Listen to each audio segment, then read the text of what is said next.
Sekarang saya jemput Kota Baru. Kota Baru juga ada 15 minit. Terima kasih. Assalamualaikum warahmatullahi wabarakatuh dan salam sejahtera. Terima kasih Tan Sri Yang Di-Pertua kerana sempat juga saya berbahas di bawah pengendalian Yang Berhormat Tan Sri sendiri, sepatutnya timbalan speaker saja. Namun demikian, sebagai antara pembahas yang terakhir, macam kita dalam ceramah lah Yang Berhormat Tan Sri, penceramah terakhir itu banyak poin-poin yang telah diambil oleh penceramah yang awal-awal lagi. Namun demikian, sebagai Ketua WIP kepada Perikatan Nasional, saya ingin mengucapkan jutaan terima kasih kepada rakan-rakan saya, ahli-ahli Parlimen Perikatan Nasional yang telah berhujah dengan begitu mantap dan begitu baik sepanjang 2 minggu. Dan sukalah saya menarik perhatian rakyat di luar sana bahawa Perikatan Nasional dalam pilihan raya umum ke-15 tahun 2022 yang baru-baru ini, kita telah disokong oleh sejumlah 4,666,529 orang. Itulah yang disebut undi popular yang diperolehi oleh Perikatan Nasional sebanyak 30.08. Tahniah kepada Yang Berhormat Paguh yang memimpin Perikatan Nasional dalam PRU ke-15. Tan Sri Yang Di-Pertua, saya terlebih dahulu secara khususnya bagi pihak rakyat saya di Parlimen Kota Baru mengambil kesempatan merafak sembah menjunjung kasih ke hadapan Duli Yang Maha Mulia Seri Paduka Baginda Yang Di-Pertua Agong Sultan Ibrahim di atas titah Diraja Baginda sempena mesyuarat pertama penggal ketiga Parlimen ke-15 pada 26 Februari yang lalu.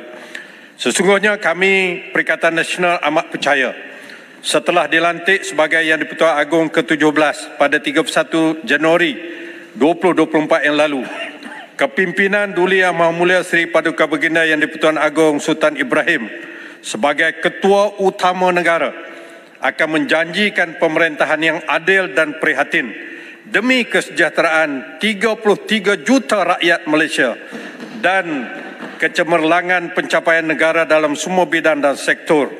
Ini adalah berdasarkan kepada track record dengan izin yang Duli Yang Maha Mulia Tuanku sendiri yang memerintah negeri Johor Darul Takzim dengan cemerlang, sehingga Johor Darul Takzim ataupun dalam bidang bola sepaknya JDT Southern Tiger menjadi teraju ekonomi yang pesat dan berdaya maju dalam semua sektor, khususnya dalam sektor ekonomi.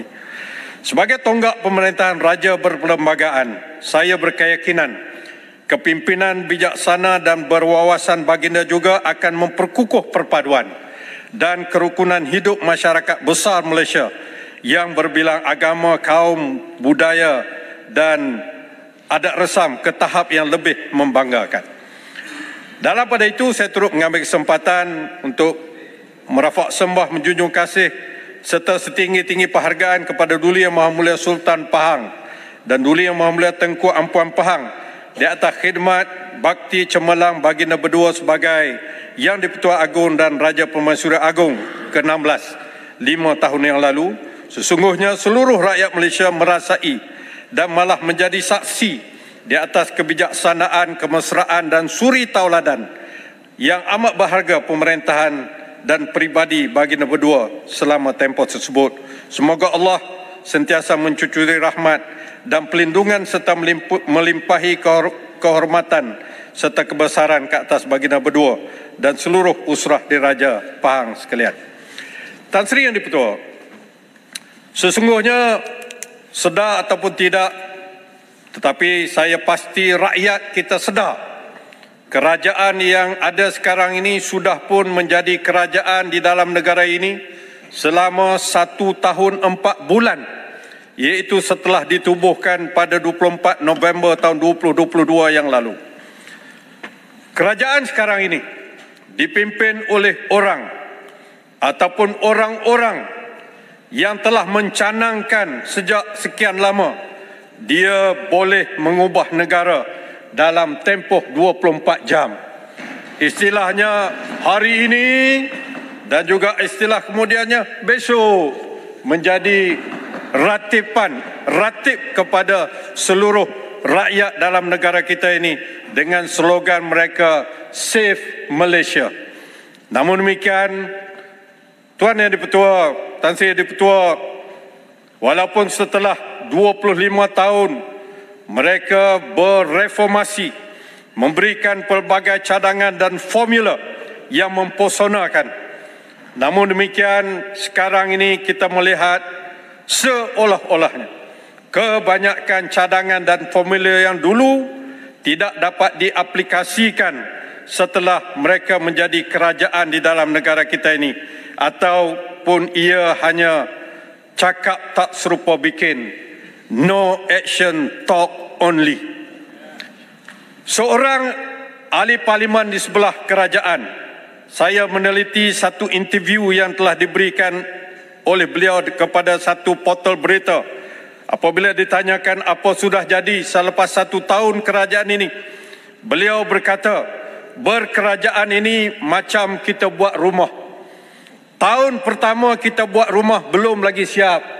Kena tunggu 3 ataupun 4 tahun ataupun lebih daripada itu, barulah rumah kita itu sempurna dan boleh memberi manfaat kepada tuan rumah, keluarga dan juga orang lain. Jadi maknanya, apakah ini bermakna bagi pihak rakan-rakan kita di pihak backbenchers yang saya tidak berjumpa lebih daripada 1 orang rakan-rakan backbenchers yang memberikan kritikan yang sepatutnya kepada kerajaan, melainkan memuji dan terus memuji, seolah-olah tidak ada masalah di dalam kerajaan yang memerintah kita pada hari ini. Tak apalah, itu tugas mereka sebagai backbenchers. Tetapi kami di pihak kerajaan, di pihak nak jadi kerajaan itu macam jelutung kata dia, pembangkang. Sebagai saya minta anggota kerajaan, saya tak benar. Itu saya dengar, nak dengar itu aja. Kalau tak benar cakap tak benar, itu je. Masodeng.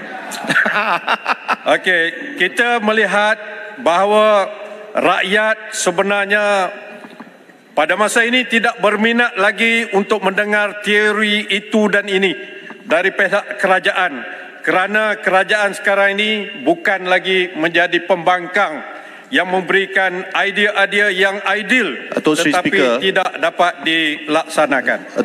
Apa yang dimaukan oleh rakyat ialah Peraturan Dewan.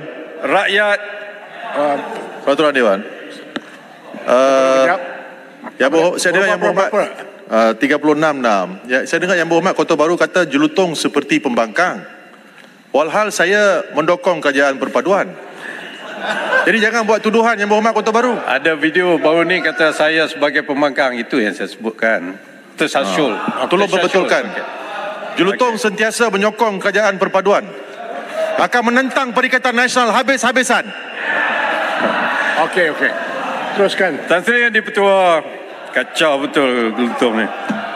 Kalau dalam mahkamah tak berani macam ni. Bagus, saya akan menentang habis-habisan.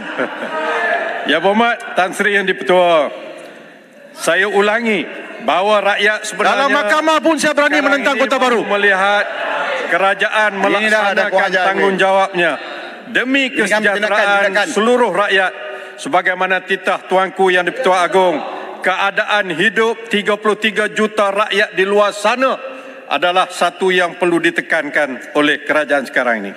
Baru-baru ini kerajaan mengumumkan dan juga telah dititahkan oleh Yang di-Pertua Agong, hasil daripada input daripada kerajaan, jumlah pelaburan yang diluluskan untuk tahun 2023 berjumlah 329.5 bilion.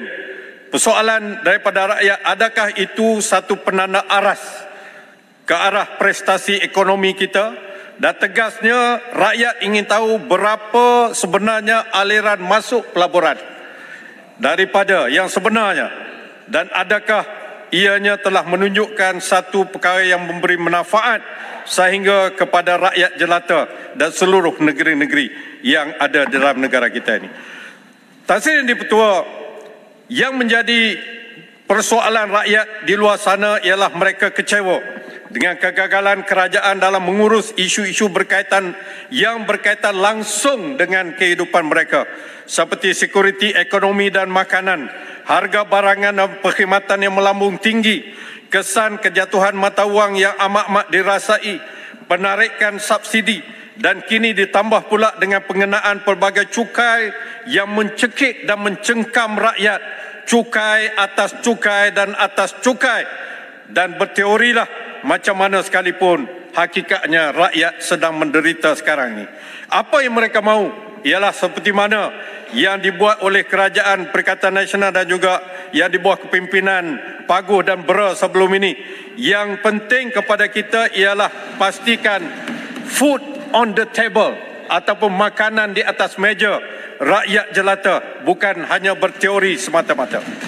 Oleh sebab itu, Tan Sri Di-Pertua Perikatan Nasional juga menyahut sepenuhnya seruan titah tuanku bahawa semua kita di dalam Dewan ini perlu memainkan peranan dan tugas membangunkan negara dan memberikan kesejahteraan kepada rakyat sebagai tanggungjawab bersama.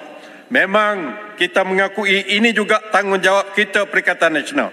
Namun demikian, satu syarat utama yang kita harap daripada pihak kerajaan, berlaku adillah kepada semua pihak, termasuk kepada pembangkang, termasuk kepada negeri-negeri pembangkang, termasuk kepada rakyat-rakyat yang tidak mengundi pihak kerajaan dalam pilihan raya yang lalu.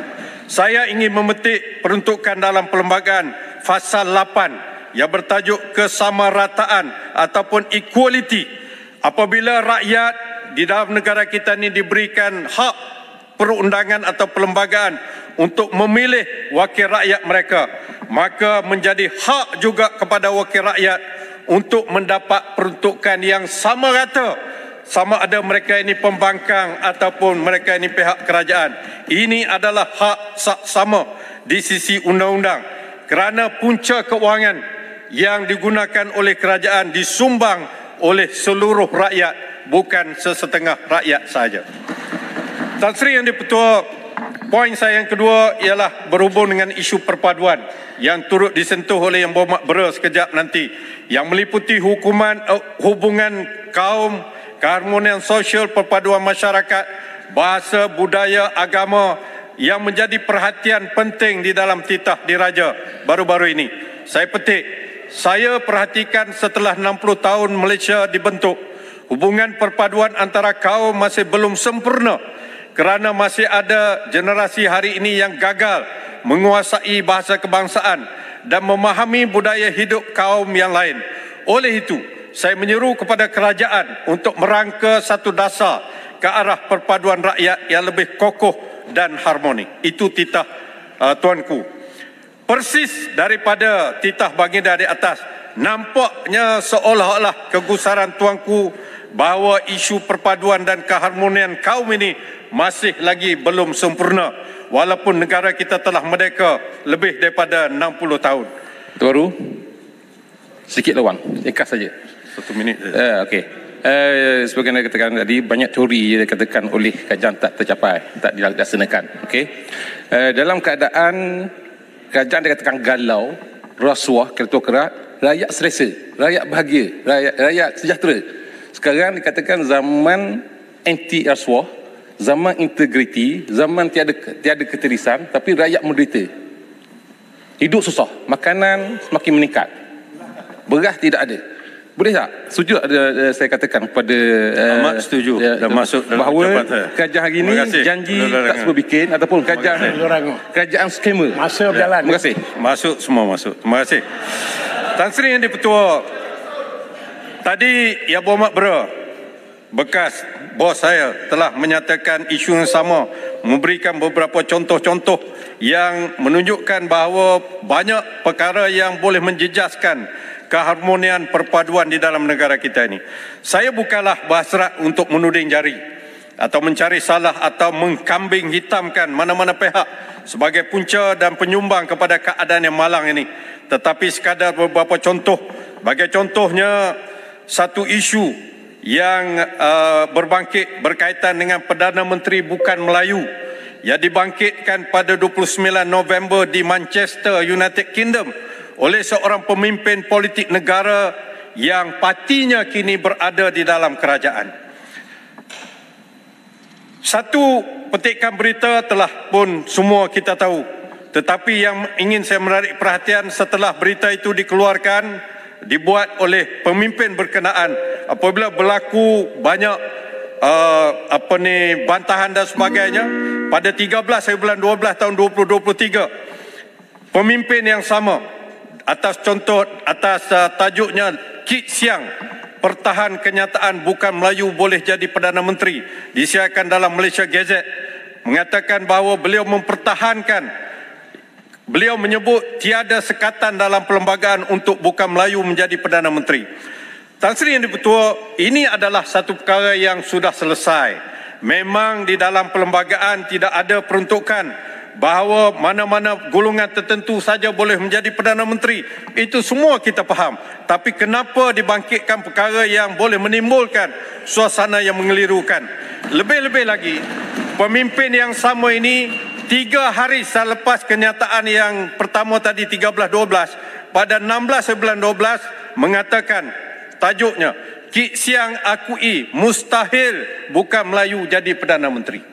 Apa tujuan dibangkitkan perkara yang menimbulkan satu sensitif di dalam masyarakat? Sebaliknya beliau mengetahui dengan jelas apa peraturan Dewan, Timbalan Speaker, peraturan Dewan. Peraturan apa itu? Peraturan 36-12. Peraturan Dewan 36-12, mana-mana ahli yang mengeluarkan kenyataan yang mengelirukan Dewan. Sejarah menunjukkan bahawa Kota Baru. Duduk dulu, saya biasa Karen. Ya. Sejarah menunjukkan bahawa pada tarikh 3 hari bulan Ogos 1973, mendiang VT Sambandar telah menjadi Perdana Menteri untuk 1 hari. Ini adalah sejarah.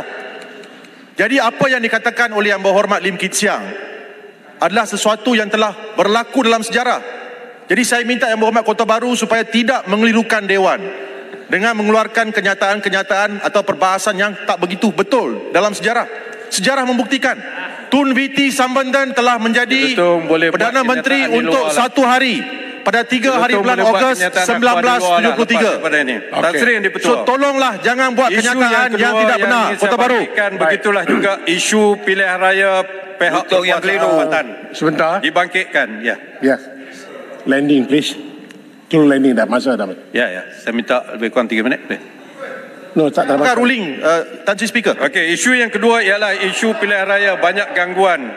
Ni makhluk perosak. You are a lawyer, you must know your facts. Sebagai seorang peguam, kena tahu fakta. Gantung dah. Okay. Jangan koyak. Isu pilihan raya kerajaan tempatan. Begitu juga Kota Baru, satu laporan saya nak akhbar. bagi seminit setengah lagi. Okey. Terima kasih, Tan Sri.